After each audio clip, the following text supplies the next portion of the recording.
ಅಗ್ನಿ, ವರುಣ, ವಾಯು, ಆಕಾಶಗಳೆಂಬ ಪಂಚ ಮಹಾತತ್ವಗಳ ಮೇಲೆ ಆಧಾರಿತವಾದ ಈ ಸೃಷ್ಟಿಯು ಚರಾಚರ ಜೀವ ಜಂತುಗಳಿಗೆ ರಹಸ್ಯಮಯವಾಗಿ ತೋರುತ್ತಿದೆ.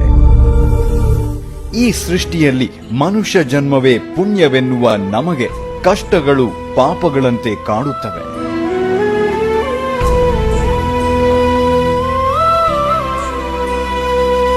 ಅನಾದಿ ಕಾಲದಿಂದಲೂ ಮಾನವನ ಅನೇಕ ಸಮಸ್ಯೆಗಳಿಗೆ ಉತ್ತಮ ರೀತಿಯಲ್ಲಿ ಪರಿಹಾರ ಸಿಗುತ್ತಿರುವುದು ಜ್ಯೋತಿಷ್ಯ ಶಾಸ್ತ್ರದಲ್ಲಿ. ನಮಸ್ಕಾರ ವೀಕ್ಷಕರೇ, ಎಲ್ಲಾ ಸಮಸ್ಯೆಗಳಿಗೂ ಪರಿಹಾರ ಸಿಗುವ ಏಕೈಕ ಜ್ಯೋತಿಷ್ಯ ಕೇಂದ್ರ. ನಿಮ್ಮ ಎಲ್ಲಾ ಸಮಸ್ಯೆಗಳ ಪರಿಹಾರಕ್ಕೆ ನಮ್ಮ ಗುರೂಜಿ ಇದ್ದಾರೆ.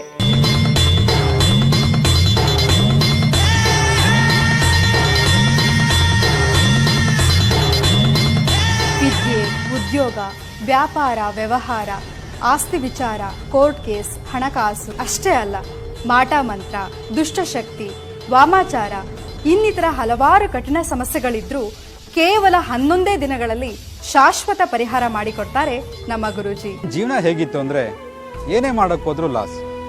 4 ಕಾಸು ಸಂಪಾದನೆ ಮಾಡೋಣ ಅಂತಂದ್ರೆ ಖರ್ಚಾಗ್ತಾ ಇತ್ತೆ ಹೊರತು ಹಣ ಉಳಿತಾಯ ಆಗ್ತಾ ಇರಲಿಲ್ಲ. ಏನೋ ಸ್ವಲ್ಪ ಹಣ ಸಂಪಾದನೆ ಮಾಡಿ ಒಂದ್ ಮನೆ ಕಟ್ಸೋಣ ಅಥವಾ ಬೇರೆ ಏನೋ ಮಾಡೋಣ ಅನ್ಕೊಂಡ್ರೆ ಆಗ್ತಾನೆ ಇರಲಿಲ್ಲ. ಗುರುಜಿ ಹತ್ರ ಹೋದ್ಮೇಲೆ ನಮ್ಗೆಲ್ಲ ಒಳ್ಳೇದಾಯ್ತು. ಅವ್ರು ಹೇಳಿದ ಪೂಜೆಗಳನ್ನ ಮಾಡಿದ್ಮೇಲಂತೂ ನಮ್ ಲೈಫ್ ಸ್ಟೈಲೇ ಚೇಂಜ್ ಆಯ್ತು. ಯಾವೊಂದ್ ಸಮಸ್ಯೆನೂ ಇಲ್ಲ. ಇದಕ್ಕೆಲ್ಲ ಕಾರಣ ಗುರುಜಿ ಅವರು. ಇವತ್ತು ನನ್ನ ಮಗಳು ಅಮೆರಿಕಾದಲ್ಲಿ ಕೆಲಸ ಮಾಡ್ತಾ ಇದ್ದಾಳೆ ಅಂದ್ರೆ ಅದಕ್ಕೆ ಕಾರಣ ಗುರೂಜಿ ಅವರು. ಅವಳು ಅಲ್ಲೇ ಓದಬೇಕು ಅಂತ ತುಂಬಾ ಆಸೆ ಇತ್ತು. ನಾವು ಏನೇನೋ ಪ್ರಯತ್ನ ಮಾಡಿದ್ವಿ, ಆದ್ರೂ ಆಗಿರ್ಲಿಲ್ಲ. ಹಾಗೆ ಒಂದ್ಸರಿ ನನ್ನ ಫ್ರೆಂಡ್ ಕಡೆಯಿಂದ ಗುರೂಜಿ ಅವ್ರ ಪರಿಚಯ ಆಯ್ತು. ಕೆಲವು ಪೂಜೆ ಮಾಡಕ್ ಹೇಳಿದ್ರು ಗುರೂಜಿ ಅವರು. ಆ ಪೂಜೆ ಮಾಡಿದ್ಮೇಲೆ ನನ್ನ ಮಗಳಿಗೆ ಒಳ್ಳೆ ಕೆಲಸನೂ ಸಿಕ್ಕಿದೆ. ಈಗ ಅಲ್ಲೇ ಸೆಟ್ಲ್ ಆಗಿದ್ದಾಳೆ. ನನ್ನ ಮಗಳೀಗ ತುಂಬಾ ಚೆನ್ನಾಗಿ ಓದ್ತಿದ್ದಾಳೆ, ರ್ಯಾಂಕ್ ಬರ್ತಿದ್ದಾಳೆ. ಅದಕ್ಕೆಲ್ಲ ಕಾರಣ ನಮ್ಮ ಗುರೂಜಿಯವರು. ಮೊದಲವಳು ಓದ್ತಾನೆ ಇರ್ಲಿಲ್ಲ. ಅವಳನ್ನ ಹೇಗಪ್ಪ ಓದಿಸೋದು ಅಂತ ದೊಡ್ಡ ತಲೆನೋವಾಗ್ಬಿಟ್ಟಿತ್ತು. ಅವಳು ಓದೋದ್ರ ಜೊತೆಗೆ ಅವಳದು ಹೆಲ್ತ್ ಪ್ರಾಬ್ಲಮ್ ಬೇರೆ.